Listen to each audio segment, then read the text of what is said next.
back! What's the story? How are you? It's episode 2, season 2. The Tom and Gerry Show. 2-2. Oh, things are good. Things are all right, Gerry. If you were downloading this on a torrent website, it would be SO2 EO2. TNG. TNG. SO2 EO2. Yeah. You find that's one thing. I'm not advocating downloading things legally. Yeah, of course. Download this legally. Yeah. But if you're ever downloading torrents and you want like the whole series of something, but they don't have the whole series, but they have all 24 individual episodes. Yeah. You're just there like, oh, SO1 EO1, SO1 EO2 for 20 minutes.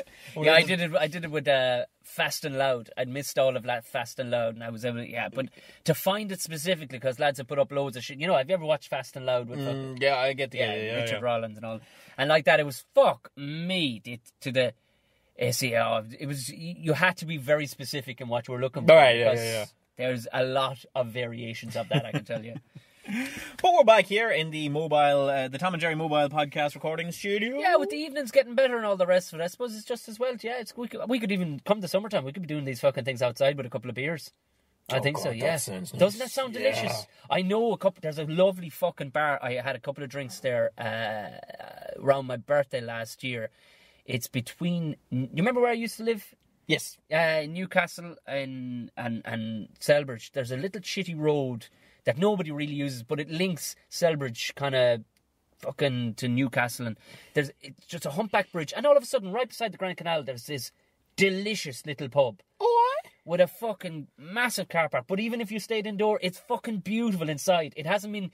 It's just they just coat the place, spray the place in varnish every 12 months. And that's all they've done for the last 200 fucking years. You know this pub has been there for 200 years. Do you know what, Tom? It makes me wonder why we're recording this in a fucking car. Yeah, in a vehicle. In a car park. Yeah, she totally should have. like the dodgiest yours you ever Well, that gives us a great excuse for drinking too, like, you know what I mean? And not that we need much of a fucking excuse. No, that's going to say, Tom. Well, essentially, the wonderful thing about these podcasts that people might not realise is this is a stone cold sober. Yeah, stone cold sober. Jesus, yeah. Middle of the day sober. Imagine all of the emotions you hear us coming out with here being accentuated by 200% with booze on board. I am trying to work out a sponsor for us, though. I am trying to work out a sponsor who are kind of interested. I'll say no more for the minute. I'm saying no more for a minute, but they are an emerging beer brand here in Ireland. Yeah. And they're very, very innovative. Okay. Innovative. Yeah, we'll not give it all away. No, we won't give it all away. But hey, I'm only this is not the time. This might just end up with us just drinking a 4-pack, like sitting on the side of the road, just fucking talking about. Us with drinking us, Tom, it's like, you know, when you write something in Microsoft Word and then you just highlight it and click bold, underline, italics. Yeah. It's just, that's all it is. It's not going to be the biggest fucking. How do we make this better? You know, change the size of the font to 32. Take the font up a bit. Yeah. Center a line. That looks classy as fuck. Let's plow on, so Gerry. Let's get this shit done. Yeah, so I'll kick off with giving out yards, I think, because I think everybody enjoys a bit of giving out yards, and it's therapeutic time. This for me is just fucking I as you know, got engaged. You did indeed, Tom. Yeah, congratulations. Thank you very much. But it's and you, I mean, as a married man, I've been asking you the odd thing about fucking advice and all the rest, but I don't want to be badgering any because everything is different, and there's a lot of set lines you have to go down anyway. They're not genius fucking things, but there's contractors and whatnot that need to be fucking booked in and all the rest of it. And to be fair to herself, she doesn't bother me with shit she knows that I'm not suited for. You know that kind of way? Yeah. She never has. She's never gone, Tom, we need to go see the Nutcracker at Christmas time. Well, this is it too. Because she'll take her mother. I will say, Tom, in terms of like giving advice, and there are some things in life that, you know what, you just got to do it yourself, and this is one of them, because you could hear all the advice you want, but none of it is any good. I always say it, like, you know, things like this, it's like someone trying to advise you how to do a Rubik's Cube over the phone. Yeah. What does it look like now? All right, yeah. All right, okay, turn the top bit of it round towards yourself. What does it look like now? Or turn the bottom of it. It's nonsense. It's not going to happen. Well, the thing is, I'm actually excited. It's going to be fucking fun. I enjoy organising things. We put on a few functions. You've even been at the fucking... You were employed. You remember you were employed as a head elf. Yeah, well, I wouldn't go to it unless I was being paid. Yeah, I know. But so we put a few things together, so it's not beyond the realms of... And people do this, but like even last weekend... put together a deal, yeah. Last weekend, the guy pretty much said, I'll give you the fucking advice. And he basically just reiterated his wedding to me. It was like, no, that's how you did yours. Don't worry about it. But... there has to be decisions made on fucking things between the two of us. I can't leave everything to her. She can't leave everything to me. It's just unfair. And it's not that it's unfair, but it needs to be fucking from both sides of us, as you know. Both need to give the thumbs up on these things. It's prep for the rest of life, anyway, Tom. But I'll tell you what, this is it. But you know what? Tom, this doesn't sound like you're giving out yours. No, I'm not. Something must have happened. It did happen, Gerry. A wedding fair. Yeah. This is 2016. I'm 34 now? For 34 and maybe 34 and a quarter years, I didn't ever hear of a wedding fair. You didn't know of a wedding fair? I didn't. It was something that never popped into my head. I didn't know how you went about getting contractors for things and all the rest of it. But when herself said it to me, she says, we should really go to this thing. And it was on in a hotel fucking conference room. And I won't say the hotel's name, but it does rhyme with shitty vest. Alright, so like this must have been like a big thing. This was a fucking monstrous thing. Because I've been to wedding fairs, but they were like small. Okay, alright. And it was like hotels that we ended up... having our wedding, and they just basically showed off the place for the day. No, this was essentially like what they do in the RDS. Oh, right, so this was like... This was big ass. It wasn't just this hotel's wedding fair. This was fucking everybody's fucking wedding fair. I've been to hotels' wedding fairs, like, individually. Yeah. This sounds like it's an animal. Oh, mother of divine Jesus. I wasn't ready. And the cheeky fucking thing was, these cunts were charging at the fucking door to come in to buy Like, what the fuck? They were obviously taking a few hundred fucking quid off every one of the fucking contractors / vendors that were in there. And they charged me at the fucking door. But I was ready to turn on my fucking heels when I heard they wanted 12 quid each.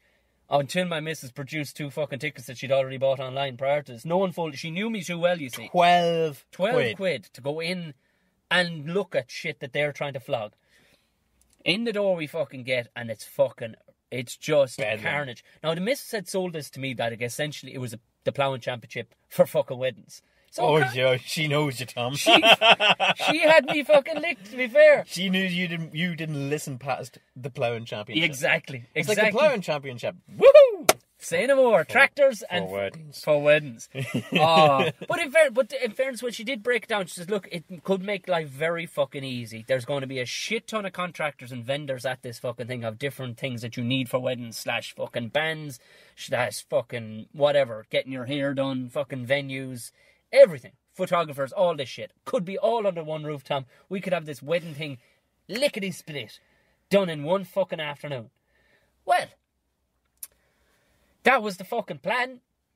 But I wasn't expecting the aggressive fucking nature that these terrifying looking fucking women come at you with. Tom, you're saying you were shocked at the fact that women planning their weddings may be somewhat emotionally heightened? It wasn't the other fucking gormless punters walking around. It was the fuckers trying to hawk the shit. Oh my fuck. I wasn't 3 feet inside the door when I don't even know what she was fucking selling. This woman that would remind you of... Do you remember the Roald Dahl film Witches? Yes. When they peeled off their fucking skin? This is what this woman looked like. And what was she selling you? Don't know. She asked me, had we a fucking venue booked, where we were getting the rings done, what the fuck is shoe size I was. She was like an all-rounder. I don't know what she was. I don't know. Before I knew it, she was asking what the fucking priest's fucking housekeeper's middle name was. It was just... It was fucking horrendous. Because, like, I've been at these things and everybody has a specific purpose. Like, the hotel is showing off their venues. Mm-hmm. Very good, okay, and you'll have little hors d'oeuvres and things to pick out of. And but there'll be people there that will be bakers selling cakes. So all these were there. There was a wedding comedian there. Oh, my God. Do we know him? No. You will know his name, but we don't know him. You will never, ever see him dark in the... the one and only time I know of him playing the Laughter Lounge, it was a couple of years ago, and the brilliant Paddy Courtney was hosting. Yes. Who recognised all of his lifted jokes. Yeah, fucking And when he left stage, in fairness, Paddy went up and said, I'd like to give a round of applause there for... Billy Connolly, Tommy Tiernan, Brendan Gray. He just Yeah, named he out just all named the everyone in his job. and that was the last time this guy was ever fucking seen. But but this guy fitted in perfectly with this fucking vile environment. Everybody was just at you. Everybody. Like the amount of time. Not going to sidetrack you here, Tom. Have you ever done a gig at a wedding? Nope. Would you ever? Nope. Move Nope. on. Me No, neither. no. Fuck no. I was no. advised off it once or twice by lads who would kind of thrive in that environment. And even they said it was fucking dire. Like I get hives just thinking about yeah, it. I actually do. I'm fucking itchy. But it's like we ploughed on through the fucking thing, and it's stalls upon stalls, all selling the same shit. Like they're all asking. The amount of floor looking I was doing, Gerry, was just it was such a stressful environment, and to see the deathly looking faces on the poor other fuckers, even the couples walking around, the men and women, they were all just fucking battered. Everybody just wants like a pound of flesh out of you for a wedding time. Oh, this one fucko jumps out of nowhere, and he obviously wasn't even up to the speed of the other ones, but he was just this aggressive nature. He was trying to sell this fucking hay barn for weddings out in North Dublin somewhere. Number one, he spat right in my mouth. He spat in my fucking mouth. Like, while talking, he had these fucking yellow teeth, his breath fucking... Oh, Jesus Christ, before we rolled away from that cunt. And of course, then when you're locked in, because you see, they have a thing. There's a thing in MMA that's you get points on when it comes to a decision at the end if it hasn't been a knockout. There's ring domination, they call it. And it's aggressive ring domination. And as if you if you've closed off the space between you and your fucking opponent for most of the match, as well as landing, you do actually get points for boxing him off into certain areas of the fucking ring. Okay. These fuckers had ring domination down to a fucking... Once they had you, they moved slowly around you, blocking off sightlines of fucking exit plans. They had you into their fucking pen, and they held you for at least 6 or 7 fucking minutes. And once they see the death in your eyes after a while, they just glance over your fucking shoulder and onto some other poor fucking son of a bitch. Managed to get away. They probably paid a lot of money to get a stall, which is fair enough. In there, so they're like, yeah, I don't see dollars in this guy. Like, look, I totally appreciate what they're trying to fucking do there, but fuck me, it is not a place to fucking go. Like, it's not a like. Was there any bridezillas at it, Tom? Oh, there was this one woman having a fucking go at this poor bastard about fucking cakes. The guy clearly knew what he was talking about with cakes, but he, in fairness, I don't know, maybe I got the wrong side of it. Maybe she was just sick of the shitty fucking feeling she was getting off everybody. But she was just having a fucking go at him, like he was looking for a certain amount for this fucking cake and a deposit down for cakes and all the rest of it. Every motherfucker that day wanted fucking balls of cash off you. Oh, they wanted deposits. That's what they deposit. wanted. That's what they want is just get the deposits. Holy fuck! It's like any form of sales, Tom. Like, you know, I've worked in retail, and like, yeah, people come through the door to buy something. Like, that was the big thing, was just like get a deposit off them, get money in the till. But they were selling fucking mad things then. Like, it was just like, one woman was trying to dress your fucking dog. Oh, look at Tom. Like, everybody's going to be trying to get a pound out of you. Once they hear you're for... You know, there's an old trick... well, you all know what you're there for. This is it. An old trick, like, I want to book a wedding... I want to book a venue for a family function. Right. It's very, very different cost to I want to book a wedding for... A venue for a wedding. Yeah, now you're talking. If you're out shopping around and say, like, oh, I just want to book a venue for a function, you'll get a much, much lower rate. No. And you show up at the day in a wedding dress, and they're like, oh, you didn't tell us it was a wedding. Like, you show up the day in a wedding dress. They're like, well, fuck. Can you imagine that for an unsightly fucking thing? Terribly sorry. Not you personally in a wedding dress, on my side. But that's it. Everybody's out to just gouge a pound of flesh here. Oh, Jesus Christ. Let's again, I talked about this last week, about how some things start off lovely and noble, and once it gets out into people, it's a terrible thing. It's a different animal now, I can tell you. Wedding is a lovely thing. It's a union of two people. It's a lifelong commitment. It's very, very nice. And then once you put that out into the landscape, it's all of a sudden sell, but you know get what? money. Go with your fucking gut too, because I pulled into that car park and there was already a fucker telling me, like, it was already this fella, he was wearing a high-vis jacket that said fuck water charges on the back of it. Like, you know, he says he'll keep an eye on the car, and it's lovely, grand. And I walk, you know, and it was just one motherfucker after the other. Like, some people, it seemed pleasant enough. They were probably out of their fucking depth. They shouldn't have been there, because the aggressive sons of bitches, like, it was a guy had driven fucking these fake old cars into the place, and he was trying to hawk on. He was trying to tell me there was only 2 in the country. I know for a fact there's 6 of these things in Cork. You're like, come on, you lying. Like, it wasn't particularly warm in there, but there was beads of fucking stress sweat coming down the side of my fucking head. Stress sweat is the worst sweat. Oh, it was on my back and everything. Ourselves was starting to see the fucking signs too, like. And I says, all right, I'll get a cup of fucking coffee. There was a fucking coffee crowd. Now, you know the size of a cup of coffee, it's about 4.5 inches tall. They give me a 3-inch fucking high one. So that one that you see nowhere, only at places that are fucking, that are pulling some fast one.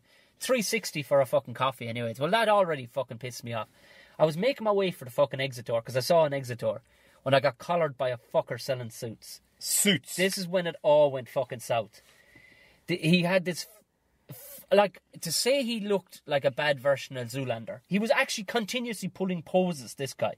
He was taking a fucking selfie when he fucking copped me. He was taking a selfie. Of himself? Of him, yeah, pouting. He was wearing more fucking makeup than my missus was. Again, each to their own, but fuck me, like. Do you know what I mean? Yeah. And he collars me anyway, and he had a foreign accent, like, I don't know, he sounded like Manuel from fucking... Alright, yeah. He wasn't strangers. he wasn't from fucking Roscommon, this lad. And he starts into me. Like, this fucker had a whole theatrical thing fucking organised. Like, he had me... Quite literally, he had his hand held out, like his left hand held out, holding us in the one position. And we're not saying a word. Another, like his other hand's forefinger over his lips, looking me up and down like, wish now and I'll have a look at you kind of a scenario. Yeah. Like, what, you fucking fucker. He just starts going on that he can tell I have good taste. I'm wearing a pair of fucking jeans and a fucking fleece.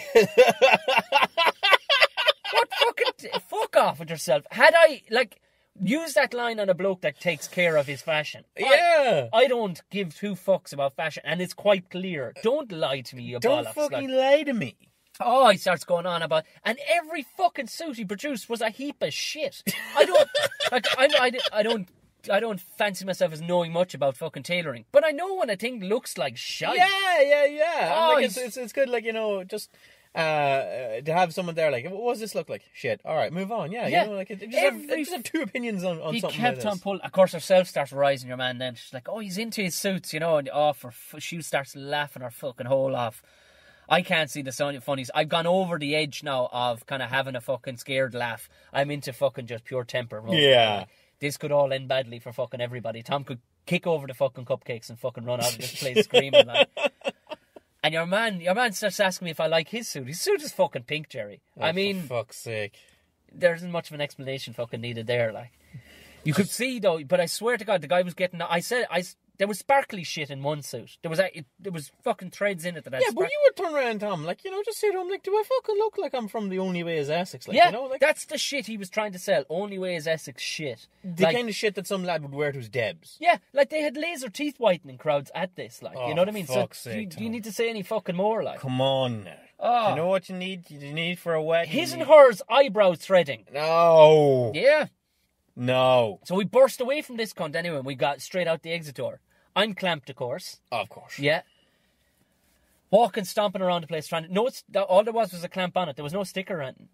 Just fucking nothing. So I was trying to make my way back into the hotel. Who do I ring for this? Your man fucking walks out. Fucking Sebastian was what his name was. The guy who'd been trying to flog me in the suit with the fucking Spanish accent. He's smoking a fucking rollie and talking to the high-vis cunt with the fucking... From the beginning that had fuck water charges across the back of him. And the two of them the two of them now suddenly have accents like they were raised on cattle. This cunt had put on the biggest fucking act inside with me, like. What? So now I'm fucking 80 quid fucking lighter to get the cunt and yoke fucking taken off the fucking car, and about 10 years fucking older. After this fucking you don't fare well from wedding fairs. I can fucking tell you that much. Do not, Tom. So before shit. I bust a fucking blood vessel, Gerry, I'll fucking you know what you want to do? Make sure now as well that you're not taking the 5 or 6 of these things. No, oh no. I went to 3 of them. No, herself, in fairness to her, she had such a laugh driving up the fucking road, like as I was just coming down, like a fucking. Yeah. But she just said, "Look, don't worry. I will not fucking put you through that again." Like, oh Jesus. She took her mother to one the other day, and even they said that was a big pile of shit. Oh God, I feel like I need a friggin' cold towel on my forehead sorry after after this. that. No, sorry. Oh, jeez. So that's it, yeah. Yeah, stick a fork in it. We'll move swiftly along because Yeah. we'll move on to the old favourite, Wedding the one that fairs. everybody fucking likes, and get away from fucking wedding fairs. We'll get away from wedding I'm fairs. sure I'll find some decent material in it somewhere for stage sometime. Jesus but right Christ. now, I don't know what to fucking do with that story. I had to vent, actually. Cara's actually after steaming up after that fucking argument. Yeah, it doesn't help our argument for anybody driving past. Yeah, us, that you we know, don't just look sitting here fucking dodgy. With the Tom's all a fluster and the windows are all steamed up. The only thing is, like I said, we don't have the heads of lads that'd be at fucking Enton. Although we probably looks like fucking provisional IRA is what we probably look like more than anything. Like, just normal clothed fellas, like just sitting there just with cranky heads in us. Waiting to get shot or something. We'll move on to the subject that a lot of people like, Gerry. Yeah, Don't wonder people tend to like this one, Tom, you know, because people love the misery of other people. they really do. That's just if they hadn't enough after that shit, then they're going to get a bit more. Because as people might know, myself and Tom are stand-up comedians. That's our thing. Of the highest caliber. You know it. That's why we're sitting in an Opel Vectra at the side of a fucking road. Yeah. But every now and then it doesn't go according to plan. Every now and then, fucking regularly. Yeah. It doesn't go according Yeah. to plan and leads us into our segment called My Worst Worst Gig Gig Ever. Ever. Yeah. I'll take this one, Tom. Do. I'll take this one. This is not so much a worst gig ever as a series of worst gigs ever. Oh, right, in the right, same okay. venue. It's like you know the old expression, "Fool me once, shame on me." Yeah. Fool me twice. I'm looking I'm wrong on it now. I'm getting this on. No, Fool me once, shame on you. Fool me twice, shame on me. shame on Okay, me, so yeah. if I go back in to get fooled again, well, that's on me. I put my hand out. Every time after the second time, it's on you. It's all on me. Yeah. Yeah. And that's what came. There was a venue, and it ceased to do comedy a while ago. It was a venue. I don't know if you played it, Tom. Maybe you did. It was a venue called the Concealy Inn. Did you ever play Concealy? No, I haven't, and I heard tell of the Concealy Inn. Yeah. Concealy. I forget. Actually, do you know what? It's a couple of years back, so I forget if it was like the Concealy Inn or the Concealy Arms or the Concealy what have you. Yeah. I do know this much. It wasn't in fucking Concealy. It wasn't. It was in this like town, sort of like a suburb of Concealy, and it was a Was it an old pub or was it one of these fucking boom pubs? It was one of these pubs where you drive up to it and there's a pub, a Paddy Powers, an Extra Vision, and a Chinese takeaway. They call those strip malls in America. Yeah, well, they can call them whatever the fuck they want. And I played a couple of these kind of things. I played one up in Johnstown and outside Navan. And it was basically like, we've built 1,000 houses. Let's give them something. So we'll also build a pub and a Chinese takeaway and a whatever. Like just a little complex of a place to go. A fucking horror, really. Of whatever it was. Yeah. And the one up in Johnston was horrendous as well. I think I might have talked about that last season. The special is always going to be vegetable soup and chicken goujons. Yes, exactly. Yeah. You know, you can go to it for a carvery. You probably fucking shouldn't. You know, like you walk in and like it's the kind of pub you walk in and they've got they've got like a Champions League poster up. Yeah, for sure. Yeah. Do you know this kind of way? A lot of lads drink carling. All this sort of like shit, that. Yeah. So this was the kind of place that we were in, and again, I apologise for not remembering the exact name of the pub. So I'm sorry if I'm slandering 5 pubs in one go. Yeah. But I'm sure, like, for the locals, it was a good place to go to, and they enjoyed it in one thing and another. Soulless cunts of places, though, Gerry, aren't they? Well, you know what? It had a certain rhythm to it. A rhythm. The same rhythm the trains and the fucking... Yeah. It had, like, you know, they knew what they wanted and they knew what they liked, and they had a rhythm, and that rhythm did not include comedy at all, ever. Where was whatsoever. Concealy is, like, between, I want to say, like, Malahide direction. Okay. Like Malahide, Portmarnock, in that area. Mm. Concealy's actually Haughey territory. Oh, right. Charlie Haughey is from Concealy, or his house was there, as far as I know. Regardless of which.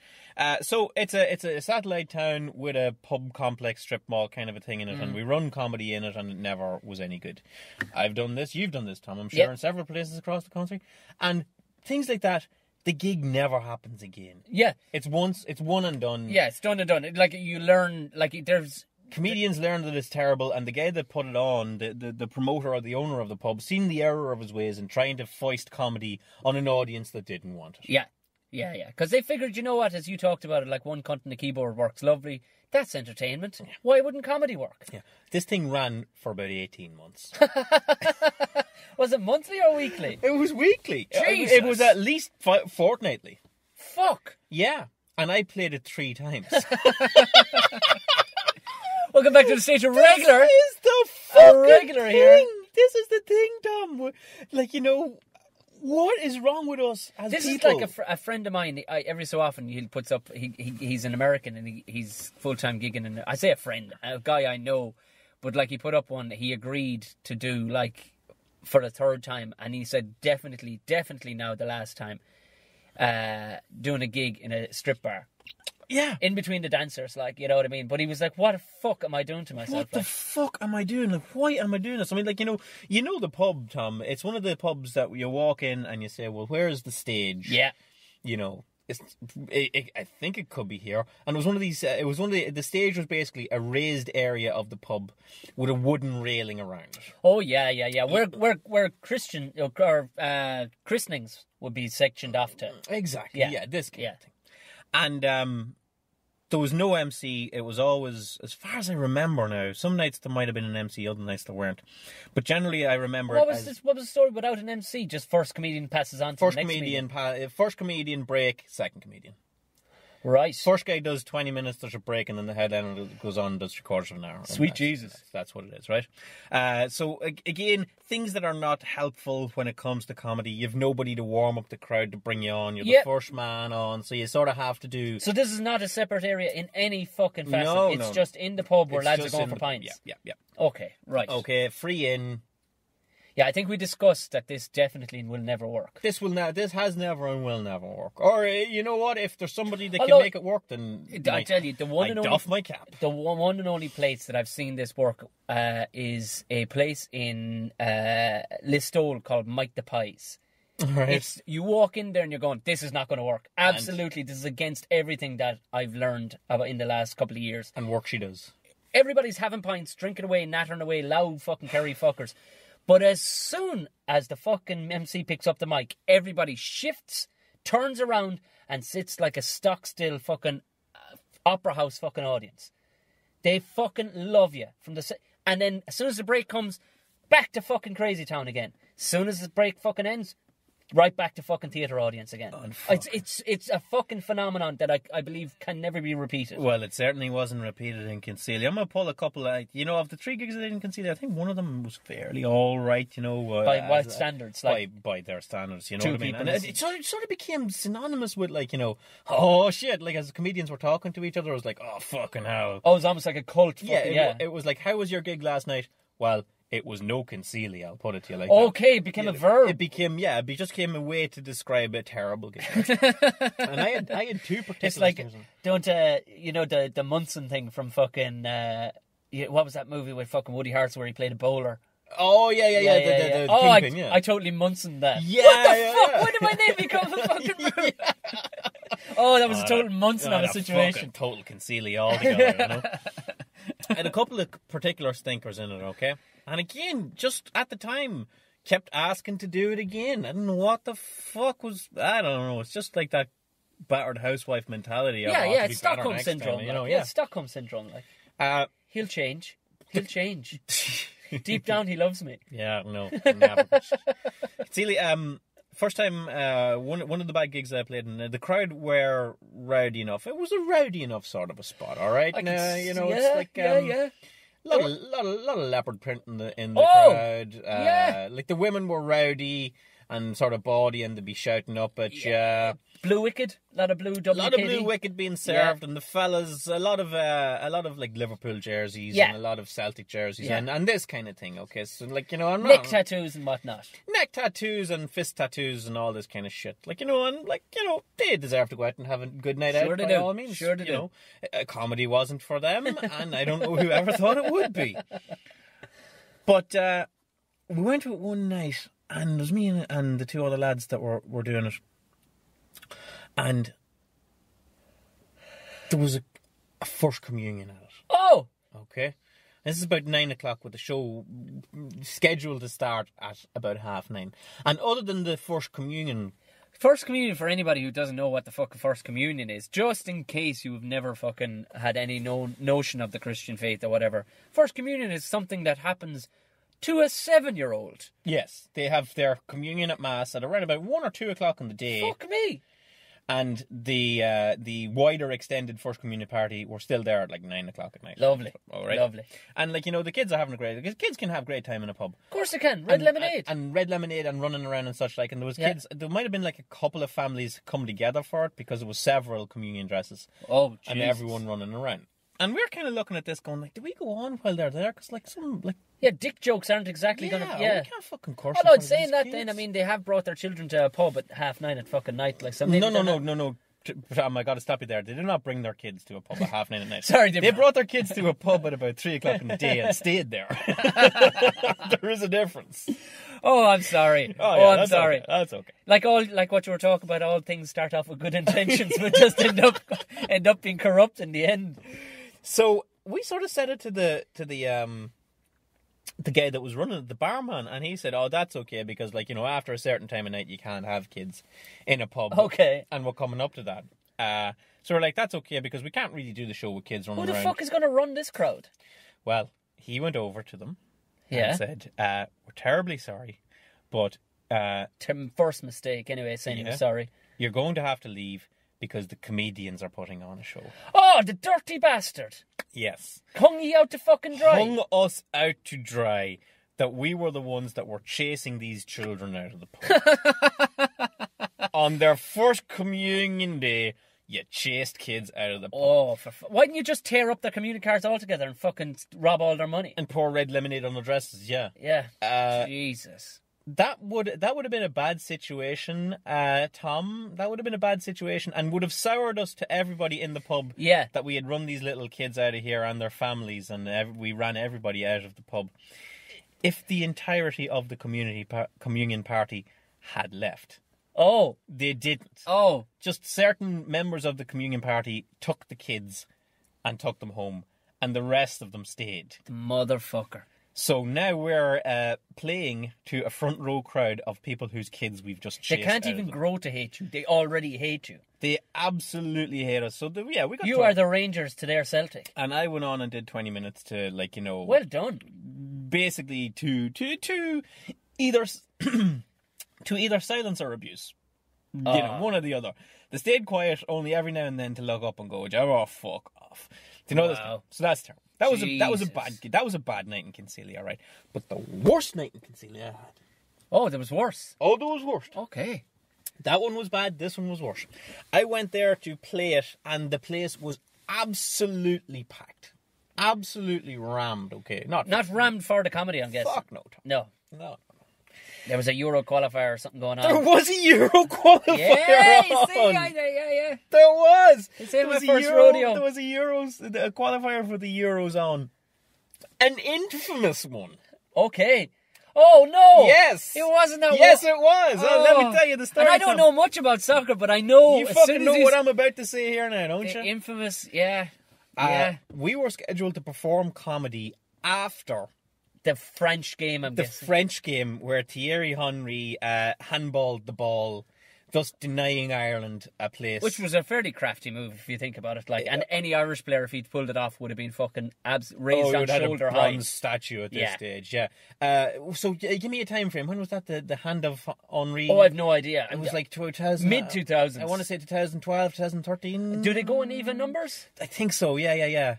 So would it? No. Yeah. It was 2012 because it's the same as the Olympics. Yeah, so it's 2012. So actually, what it was 2011 qualifiers for the 2012. Right. Okay. Someone can correct me on that one there, but basically it was the night where Thierry Henry handballed the ball, and basically that led to Ireland not making it through to the Euros. To the Euros. And as you can remember, Tom, public sentiment at the time was quite angry. Oh. So can you imagine? That game happens. Oh, fuck. It comes to full time. Everybody is absolutely livid. And drunk. Oh. The only way I could see this as being worse is if Conor McGregor got beaten illegally in a fight. Yeah, exactly. And then he had to go on. Exactly. That's the only other way I could think of this being worse. So the game goes to an end, and it cuts to the RTE team in the studio to talk about it. Dunphy and Giles and Bill O'Hurley, Lord of Mercy on them. And, well, what do you think of that, Johnny? And they're like, and everybody in the crowd is like, this is a fucking disgrace. Let's hear what Giles and the boys have to say about it. The one and only time they'll ever turn up the telly after a match. Yeah. The telly goes off.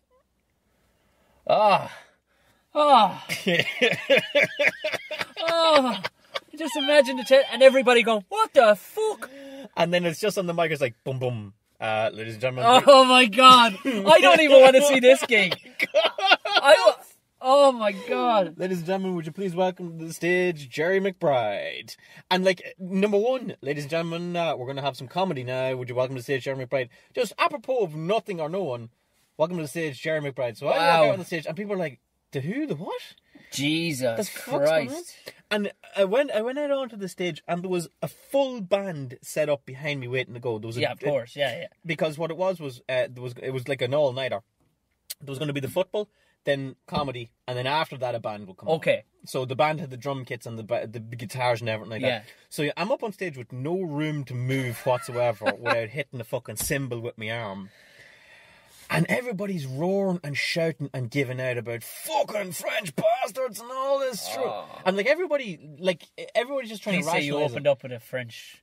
They're like, we should be allowed into the Euros because they cheated. That's not fucking right. And there's all this kind of going on. I'm just going out. I come out and it goes, hey, so how's everybody doing? I'm Gerry McBride. As you can tell from the accent, I'm not from around here. And everybody's like, fuck you.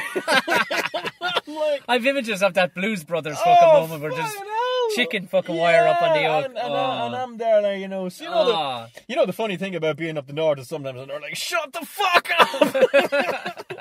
And I have no sense at this time because I'm not all that long at it. And again, it was like we always say, Tom, you better do this gig right or you might never get another gig. Yeah. Exactly. You're dead. You're dead. I'm here going like, Jesus, I really gotta turn this around. So I do. Jesus Christ. The only people that in the end everyone was like, fuck this, I'm going out for a smoke or whatever. The only people that were paying attention to me, and there might have been like 300 people in the place.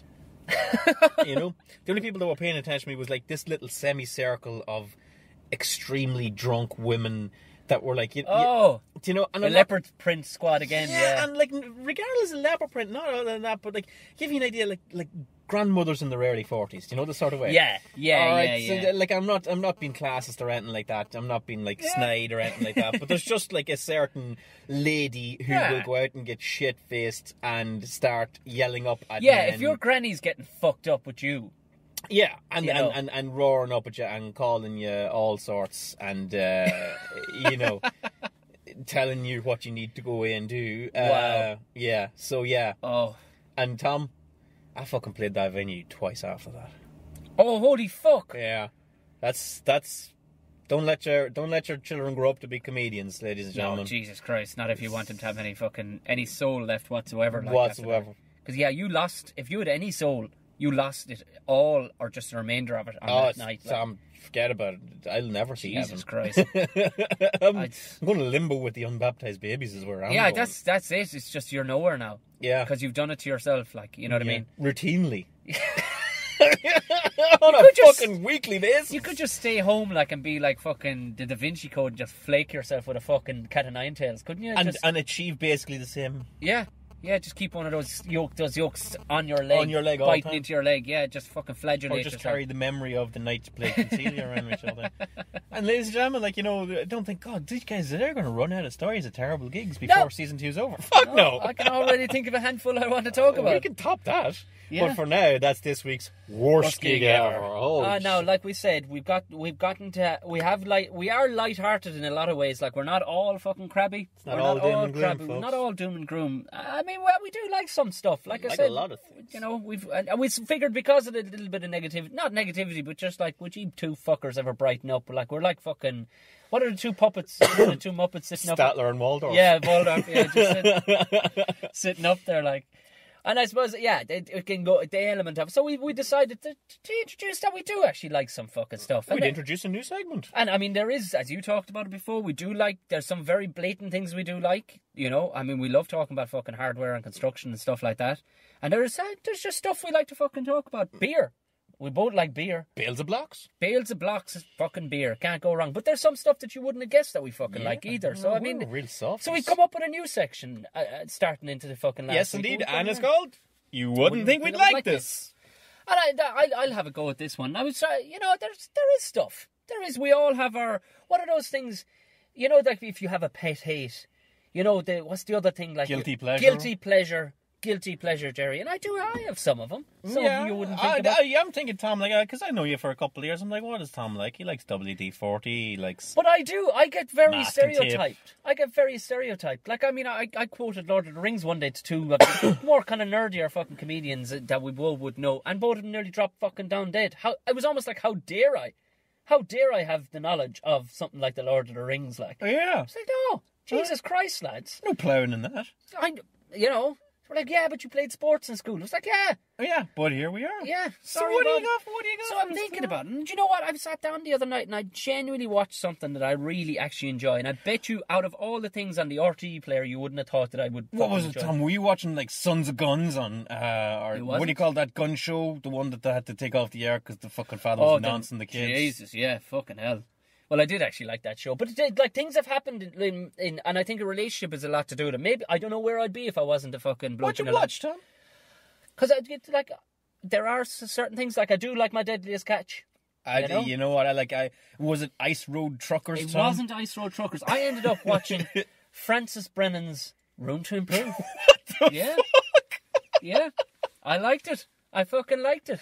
I like him too. I like him.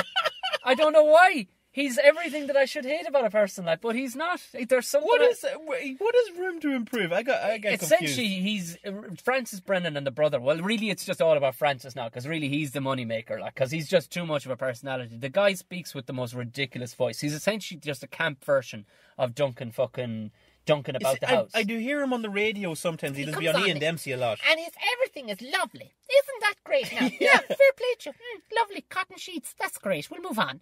And it's he basically, there's no bullshit in this guy. He has a 5-star himself. And what does he do? He turns up at hotels, hostels, B&Bs, places of accommodation. He turns up when they fucking need him, whether they're a restaurant or whatever. He'll show up to the joint and he'll just whisk through it and just point out all the failings. Now, of course, really, the only reason why these people are bringing him on board, they were already going to do probably all the fucking things he said. Because in fairness, 90% of the things he points out are so fucking obvious. You know what I mean? If you knew nothing, if you'd never stayed in a paid accommation in your life, you'd walk in and go, you got a giant hole in that fucking wall. Yeah, you have a gas leak there. Yeah, that loose leopard running around the fucking... Yeah, you should probably get something done about him. Yeah, that's going to have to go. Yeah. But it's the guy walks through the place. It's like, oh yeah, lovely. And there's something you can't, because the guy, apparently they asked him on the radio, was he gay? Because he does come across with a certain amount of campness. He's the most camp person you've ever seen in your life. He said, no, he's asexual. He's running. His only thing is work. That's all he fucking. And he kind of, he got a bit weird. He was like, yeah, I make love to work. It was like, Jesus Christ, you couldn't, you could. But there's the guy. I'm watching this guy. And he has the perfect TV formula licked. He doesn't do too much talking to the camera. He doesn't do that whole staged fucking hello there walking into a room like there's 3 cameras already set up in the room, like he hasn't met the fuck. He doesn't really go in for that. He just wanders in. The people are like, look, we know it needs fucking changing. They're not giving him the whole Kitchen Nightmares thing from fucking, where they turn on and go, who the fuck is this guy?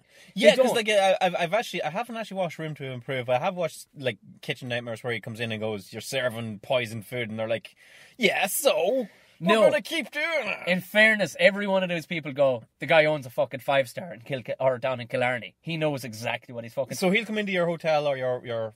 Is it just hotels or it's B&Bs, hostels, anything. He'll show up and he doesn't ask for fucking. But what I like about the show is the blatant fucking barefaced honesty of the thing. They don't give a fuck what Francis Brennan has to say to him. They managed to get their fucking venue on a TV show for a half an hour, and he must say their name at least 50 times throughout the fucking thing. I could pay them to come down and do this. It's the best advertising I've ever seen, but they make it blatant. There's total honesty. And Tom, I'm listening to this now and going, I know what Tom likes about this show. There's probably JCBs knocking down walls. And there's like big renovations and Velux windows going in. Don't get me wrong, there is a few critical points where I'm like, what the fuck are they doing there? Because there is there's the element of construction and all the rest, and they do bring in these interior designers, and she is the same flip chart of fucking shit for every place she turns up in. There's no doubt. But for me, it's all about Francis. I fucking love Francis. I swear to God, I reckon... But does Francis ever get his hands dirty and get like a Kango and start wrecking shit? He did bring in a skip to last week, to the show there the last day that I was watching, and they put him in this Tyvek fucking jumpsuit, and he looked like a giant fucking sperm. It was fucking brilliant. This little fat man inside the fucking thing. But he's terrifying in some ways to look at, because his eyebrows are snow white. Right. Same as his hair. It's just, there's something weird about the guy. But there's something, I don't know what the fuck it is. He sounds like, but do you know what? He's so nice. And it doesn't seem like fakeness. I've never seen the man, to be honest with you, but by your description, he sounds like Max Clifford, you know? Yeah. Only nice and he's not a prick. I think it's the thing, the guy doesn't seem to have any agenda. I think his business is going so fucking well at home that he's like, I'm going to cruise in here and stay for a night on a fucking holiday in Galway. This is going to be fucking awesome. He's probably just doing it to get a parking place in RTE. You know what? I like the guy. There's no negativity out of the guy at all. Like, he just wanders in and goes, yeah, well, do you know what? You did your best. I know. You've left, that fucking rabid dog unfucking chained. But sure, look at, don't some people like dogs? Don't they like dogs? But Tom, I got to tell you, I've had some experience with interior designers or shit like this, and generally, if ever there was a race of people that are making work for themselves, come in and see a place and say it's fine. No, I'm going to be fired if this place is fine. So I'm going to come in and say, this needs to move and that needs to move, just to make a job for themselves. And we're going to create an illusion of life and space. And I can't abide that shit. So this room to improve just sounds terrible. No, you see, it's very. I think they've kind of understood. She's not in everyone. She doesn't turn up in every one of them. But they'll bring her in only the fucking odd time. But what they do is, they'll bring her in. They'll show 30 seconds of the bitch. And then she's fucking gone. She's gone. Oh, she is, because she just talks shite. It's really cutting into your Francis time, yeah, isn't big she? time. Big time. Honestly, I would watch Francis Brennan on any fucking show. I think he's fucking brilliant. He's just great value for money. He's constantly positive. You would watch Deadliest Catch with Francis Brennan. Oh my God, you just that would be an amazing fucking show. Oh, Francis standing on the deck, looking like a little fat man with white hair, just going, yeah. Well, fair play to you. Didn't you get in the crabs? Didn't you land those crabs very well? You landed those crabs Look at very all the well. crabs you got. And you know something? There's a lot to be said for it. People like crabs. Yeah. They do. I'd serve them in my restaurant. He's just... I like the positivity of the guy. I can't get enough of how just... And he's not false. Because he's not really trying to make a... He's already a highly successful hotelier. He's not... he already has full books for the next 5 years and has done. So he's just purely in it just to be, I think he's genuinely a nice guy. It's just sound. I think he's nice, yeah, I think he's sound. I don't fucking know. Although I will tell you, there's a few points where it's because did you ever see Weddings by Franck? He's this guy who I've seen some other shows. He's a wedding planner, and he puts on this whole, isn't it gas? The guy's married with kids and right. I swear to God, it was one of these boom pubs. I built one of those boom pubs in a housing estate one time, and I had one of the first pints in there. It was a Friday evening. They weren't officially open until 8 o'clock that night. Your man says, come on in, have a pint. I sat in there, was having a fucking pint. Who's sitting down the end of the counter having a pint? Only Weddings by Franck. Franck himself. So your man pipes up anyway, says, another pint there, please, but with the deepest Cork accent you've ever heard. Another pint there, boy. Another pint, hi. Lashes him out a pint, right? So I'm saying, you're the Weddings guys. That's me, kid. And he scoots and he hands me a fucking card. He's like, yeah, you ever need a wedding sorted? He says, but I'm big money, he says. I said, bet you fucking are, but fair play to you. So he says, sure, something has to pay for that joke. Brand new fucking Range Rover sitting outside the fucking window, right? The phone fucking rings, and he goes, give me a second there, kid. Turns his back to me, because obviously he knows I'll break my shit laughing at it, which I thought was a bit fucking rude and a bit odd, but I saw why. Yeah. He opened the fucking phone call with, hello! Oh my goodness! I'm here looking at some petunias, and they are so you. And your man with a pint of fucking Murphy's in his other hand. So I'm like, fuck you, Frank. Fuck you. You're not the guy I hoped you were. You know what I mean? You're not buried in the... But Francis Brennan is like that. Do you know what? I can't wait for the fucking day you meet Francis I'd be Brennan. fucking awestruck. It's like Angus McNally drinking his Fuck glass of that. milk. No, fuck that Angus McNally guy. Fuck him and his milk. I swear to God, if I meet Francis Brennan and he's like fucking picking his nose going, how's it going, kid? I'll be fucking ruined. I'll be fucking distraught. Oh, There you go. God. That's my thing. Yeah, I would not have thought you'd like that, Tom. Yeah, I do. There you go. So yeah, that's my thing for this week. And there we go. And that's not just your thing for the week, Tom. That's our show for the week. That's the podcast for the week, people. We're gonna tip on with that. We'll leave you once again with the Twitter handles where you can get us. You can get me at Gerry McBride. You can get him at Tom_O'Mahony, or you can get the whole show itself at Tom and Gerry Show on Twitter. That is until the Disney people shut us down. Basically, like I can't. Yeah, like the Tom and Gerry was, I think it was at MGM. Was it MGM? MGM, yeah. Well, whoever you are, you can go fuck yourselves. The MGM lion was actually a lion from Dublin Zoo. Do you know that? Yeah. Yeah, and do you know who his keeper was? His trainer? I know. I'll know when you tell Pat me. Kenny's father. Yeah, Pat There you Kenny's go. father. There you go. There you go. Okay, All don't tell you. Listeners, don't tell you. We might you get don't grants for learn educational anything. Yeah, you know. we might get a grant for this for educational We're not purposes. just doing this for the crack. I mean, I think we're really doing a service to the community. I think we are. On that note, Gerry, let's stick a fork in it. Good luck. Good luck.